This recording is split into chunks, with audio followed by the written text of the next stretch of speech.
जब मैं पिछली बार मीडिया के जब साथियों से बात कर रहा था तो मैं भावुक भी हो गया। भावुक इसलिए हुआ क्योंकि पिछले 5 साल में मैंने बहुत कुछ खोया है, और जब कोई कुछ खोता है तो उसको दर्द, उसको एहसास होता है।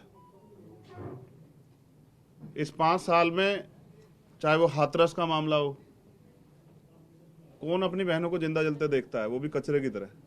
चाहे वो प्रयागराज का मामला हो, चाहे वो उन्नाव का मामला हो, चाहे वो आगरा के भाई अरुण वाल्मीकि का मामला हो कि पुलिस जो है पीट पीट के किसी को मार देती है। 30 दिन की जच्चा होने के बाद उस बहन को के कुंडल तक जो है नोच लेती है, उसको पीटती है। चाहे सब्बीरपुर का मामला हो, झुका तो मैं सरकार से तब भी नहीं जब मैं 16 महीने जेल में रहा, जब मैंने रासुका झेली। इसी महीने CNPR NRC का आंदोलन हुआ था पिछले कुछ दिनों पहले, और 16 तारीख की रात को मैं छूटा था। तो डरा तो मैं इस केंद्र की सरकार से भी नहीं।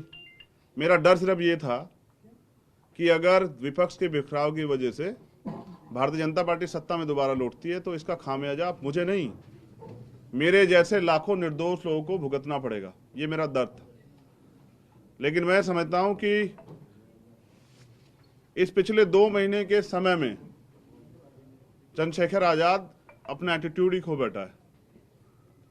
उसे लगता है कि जो ट्विटर फेसबुक वाले नेता हैं, जो सिर्फ घर में बैठ कर ट्वीट करते हैं, जो 5 साल कभी फील्ड में नहीं आते हैं, जो सिर्फ वोट की राजनीति करते हैं, उनको भी ऐसी राजनीति की जरूरत है। लेकिन मैं गलत था। मैं समझता हूं हमारी ताकत भीम आर्मी आजाद समाज पार्टी के लाखों कार्यकर्ता हैं, जिन्होंने सरकार से मोर्चा लिया और विपक्ष की भूमिका अदा की है। कोई मामला हो, किसानों का हो, कोई नेता हो किसी पार्टी का, चाहे आज वो विकल्प के रूप में हो, कुछ भी हो, किसी को आपने सड़क पे नहीं देखा होगा। चाहे वो लखीमपुर खीरी का मामला हो, 7 घंटे मोटरसाइकिल चला के मैं गया अकेला, जान की परवाह न करते हुए। चाहे वो पूरे देश में साइन बाग बनाने की बात हो, मैं अकेला व्यक्ति ऐसा था जो मुस्लिम भाई की लड़ाई में जब कोई छू भी नहीं रहा था तो मैं 27 दिन जेल में रहा और मैंने 250 लाठियां खाई। ये सारी चीजें संघर्ष की हैं, लेकिन कभी मैंने स्वाभिमान से समझौता नहीं किया, और मैं आज भी समझौता नहीं करूंगा।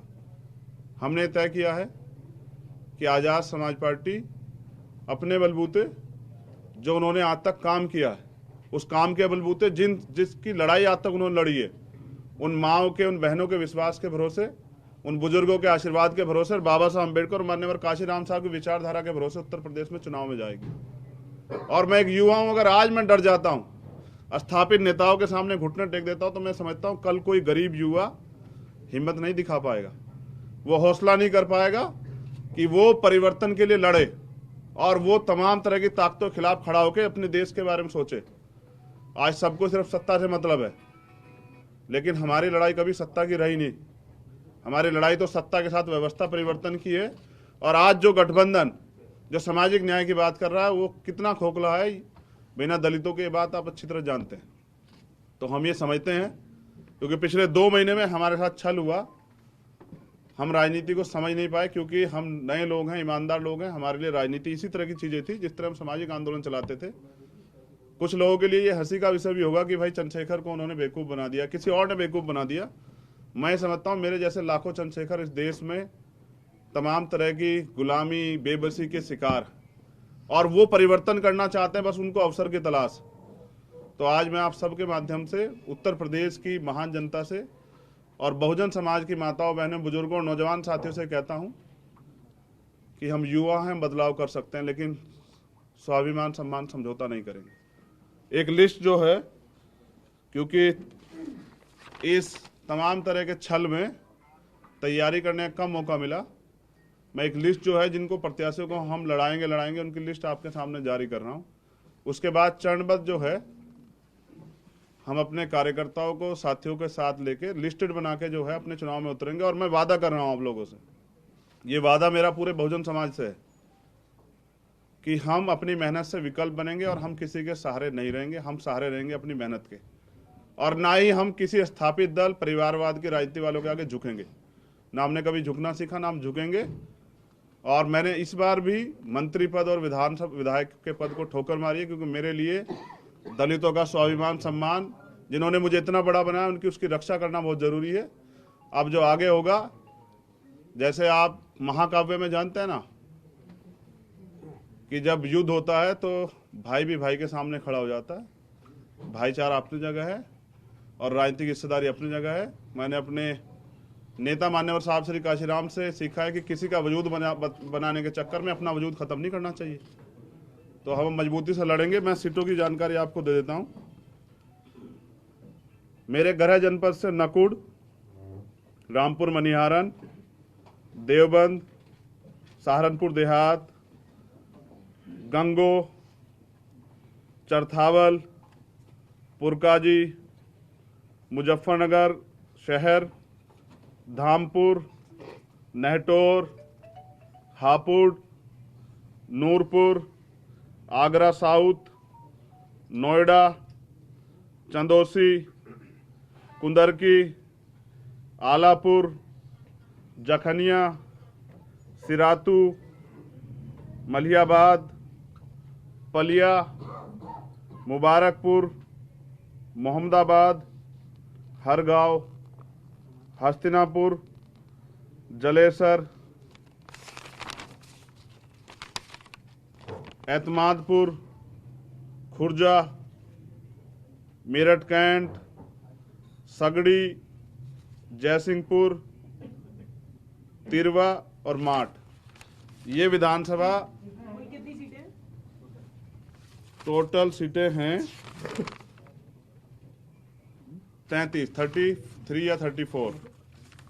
कंफ्यूजन एक नाम में हो सकता डबल हो, तो मैंने पढ़ दी पहले। अभी ये मैंने वो घोषणा की जिन पे हम लोग लड़ने के लिए, जिन पे हमसे बात हुई थी, बाद में हमसे छल हुआ, जिन पे हमने तैयारी की थी। लेकिन ऐसा नहीं, भीम आर्मी आजाद समाज पार्टी कार्यकर्ता हर विधानसभा पे, और हमने साबित किया था जब बुलंदशहर उपचुनाव हुआ कि बड़े बड़े दल जो आज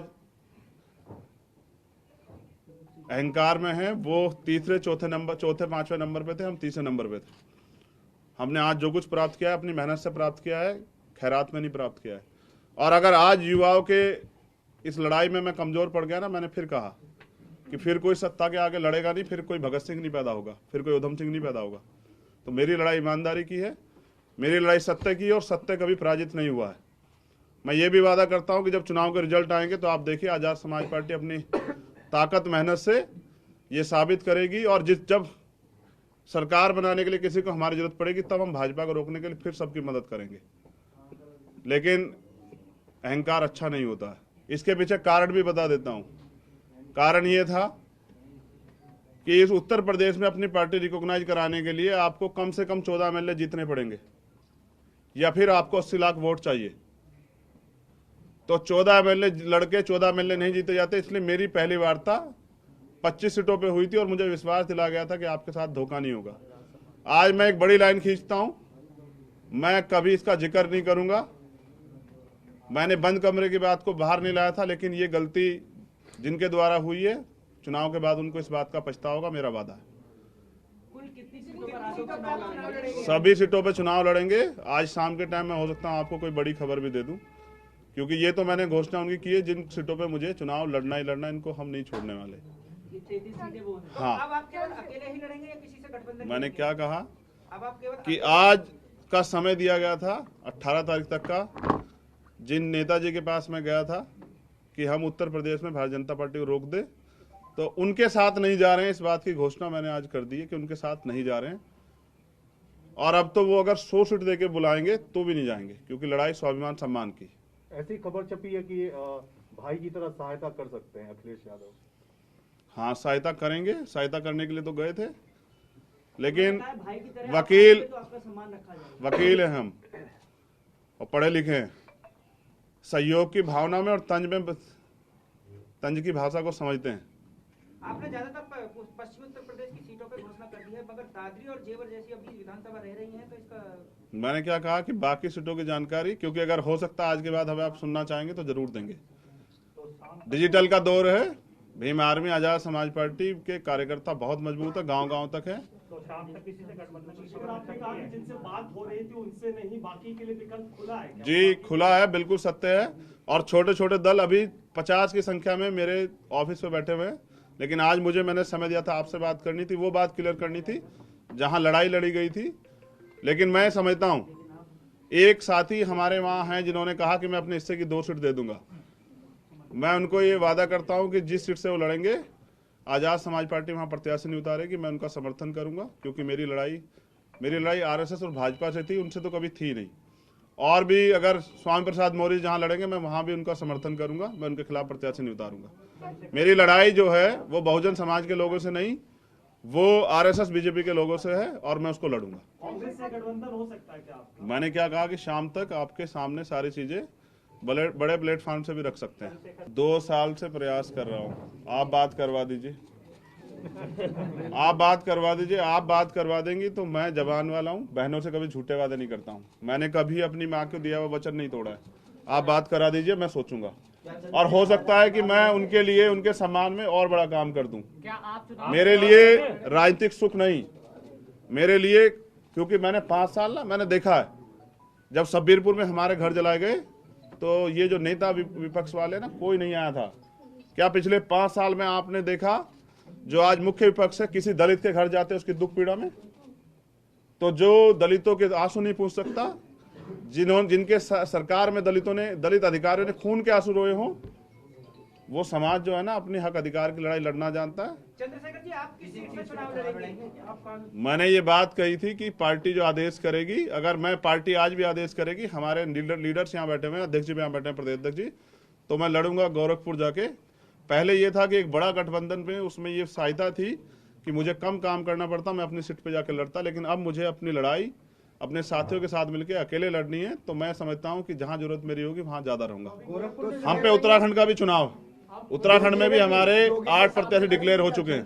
योगी के सामने गोरखपुर शहर की सीट की बात करें, वहां से चुनाव लड़ेंगे आप? देखिए, मुझे एक भाई ने मुझसे कहा था, आपके चैनल से वो जान जाएंगे, कि अगर चुनाव में हार जीत से डरना नहीं चाहिए, आप जाके लड़ो, क्या पता अगला 2027 आपका हो। और ये कही थी एक साथी ने बात, मैं आज उनसे कहता हूं कि मैं लड़ूंगा और हम सब मिलकर लड़ेंगे।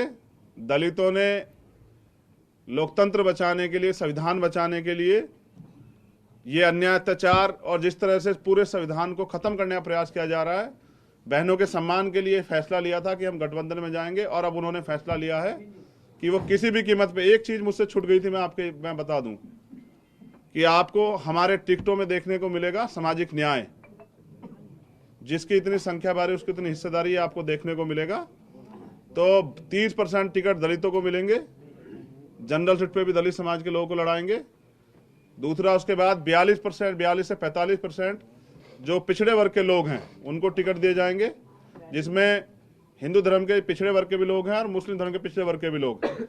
उसके बाद 5% हम लोग एसटी के लोगों को भी टिकट देंगे, और बाकी जो टिकट हैं वो हमारा जो अन्य धार्मिक अल्पसंख्यक है, मुस्लिम, सिख, बौद्ध, जैन, पारसी, 18% मुस्लिमों को, और बाकी सबको मिला के 23% टिकट हम लोग देने का काम करेंगे। हम सामाजिक न्याय जानते भी हैं और पहचानते भी, और इसी में पैदा हुए हैं। हमारे नेता माननीय काशीराम और डॉक्टर अंबेडकर दोनों हैं, हमने लड़ाई लड़ी है, और इतिहास गवाह, दलितों ने कभी इतना इस देश को धोखा दिया, इतना अपमान सहने के बाद, जाति सहने के बाद, और ना ही किसी और को धोखा दिया। जैसे नेताजी ने कल कहा था, एक नेताजी ने, कि ये लड़ाई बहुत लंबी है, राम मनोहर लोहिया जी और बाबा साहब लड़े, और मान्यवर काशीराम साहब और नेताजी मिलकर लड़े, तो इस लड़ाई में मैं आपसे जानना चाहता, धोखा किसने दिया था? जब मान्यवर काशीराम जी ने मुलायम सिंह जी को मुख्यमंत्री बनाया, तो धोखा किसने दिया? क्या आप मुझे बता देंगे? तो हमारे चरित्र में धोखा नहीं है, हमने धोखा ना दिया ना देंगे।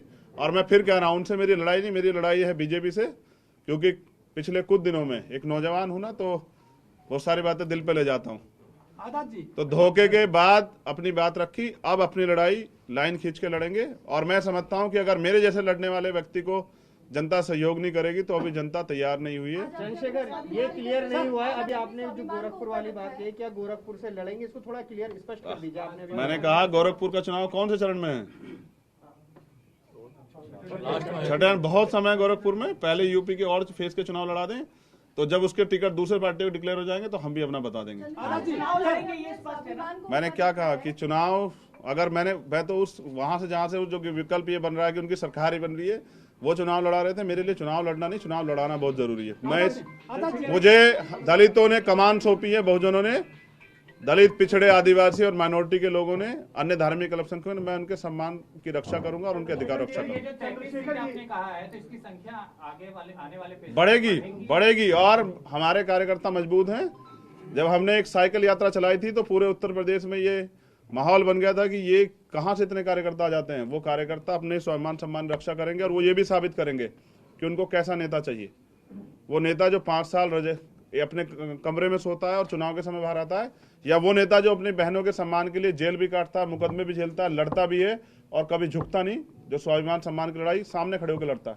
आज लेकिन आपके स्वाभिमान की जो कीमत है वो बीजेपी की जीत से आपको चुकानी पड़े तो चलेगा? बिल्कुल नहीं, लेकिन मैं समझता हूं कि अगर मैंने आज अपने लोगों का स्वाभिमान गिरवी रख दिया तो शायद जो रीढ़ की हड्डी हमने पैदा की है अपने समाज के लोगों में, वो कभी उठ नहीं पाएगी। और मैं समझता हूँ जितनी जिम्मेदारी मेरी थी उतनी जिम्मेदारी उनकी भी थी, जिन्होंने नकार दिया, जिनको जरूरत नहीं थी। तो मैं अब इस पे नहीं चर्चा करना चाहता। वो अपना चुनाव लड़ेंगे और हम अपना लड़ेंगे, लेकिन मैं ये बताऊंगा जरूर कि सामाजिक न्याय का जिनको ताजा ताजा सा रंग चढ़ा है, उनकी सच्चाई क्या है मैं आपको लगातार बताता रहूं। कि लोकतंत्र में जो भी दल आया है वो अपनी हिस्सेदारी के लिए आया है और कोई किसी को जिताने हराने नहीं, सब लोग जीतने आए हैं। तो हम लोग जीतने के लिए मैदान में आए। जिसको नुकसान फायदे की परवाह थी उस चंद्रशेखर ने बहुत परवाह कर ली। इतना झुकाव तो चंद्रशेखर ने तब भी नहीं लिया जब उसके जीवन पे भी जो है ना, जीवन रक्षा पे भी बात आई थी, तब भी उसने इतना झुकाव नहीं लिया। ये लड़ाई सिर्फ जो है लोकतंत्र बचाने की और उत्तर प्रदेश बचाने की थी, क्योंकि नेताजी चुनाव के बाद अगर सरकार नहीं बनेगी तो लगा के ईवीएम पे आरोप, घर में बैठ जाएंगे सारे नेता। सड़क पे सिर्फ चंद्रशेखर आजाद दिखाई देगा अगले 5 साल भी आपको। जब अखिलेश यादव से पूछा गया कि गठबंधन में उन्होंने 2 सीटें, उन्होंने आरोप आप पर लगाया, जब 2 सीटों की देने की बात हुई तो वो किसी से फोन पर बात करने के लिए गए और उसके बाद उन्होंने मना कर दिया। वो आप ही पर कह रहे हैं, किससे बात हुई थी आपकी तब? देखिए, यही तो पीड़ा है कि जब आदमी व्यक्ति की पहचान नहीं कर पाता तो फिर उसका खामियाजा भुगतना पड़ता है। अभी जो लोग उनके पास आए वो पहले कौन से दल में थे? मैं ये समझता हूं कि हमारे यहाँ लोकतंत्र है और हमारे यहाँ फैसले भीम आर्मी की टीम लेती है। आजाद समाज पार्टी हमारा राजनीतिक दल है, लेकिन हमारी असली ताकत भीम आर्मी है और हम जो भी फैसला लेते हैं, देखिए आप भी अगर मेरे पास आए किसी प्रस्ताव को लेके और उस प्रस्ताव से ऊपर नीचे कहीं बात होगी तो क्या आप अपने आप फैसला ले लेंगे? मैंने फैसला इसलिए लिया क्योंकि मुझे पूछना था, जिस प्रस्ताव पे मैं गया था उस प्रस्ताव को वहाँ खत्म कर दिया गया। एक नया प्रस्ताव आया तो मुझे पूछना था उन लोगों से जो हमारे लीडर्स हैं भीम आर्मी के, कि भाई अब हमारा ये प्रस्ताव है, हमें क्या निर्णय लेना है। और जब उन्होंने कहा कि आपको अपने स्वाभिमान सम्मान की रक्षा करनी है तो मैंने मना कर दिया कि मेरे लिए विधायक और मंत्री पद का कोई पद मायने नहीं रखता, मैं इसको ठोकर मारता हूँ। अब हम लड़ाई अपने बलबूते लड़ेंगे।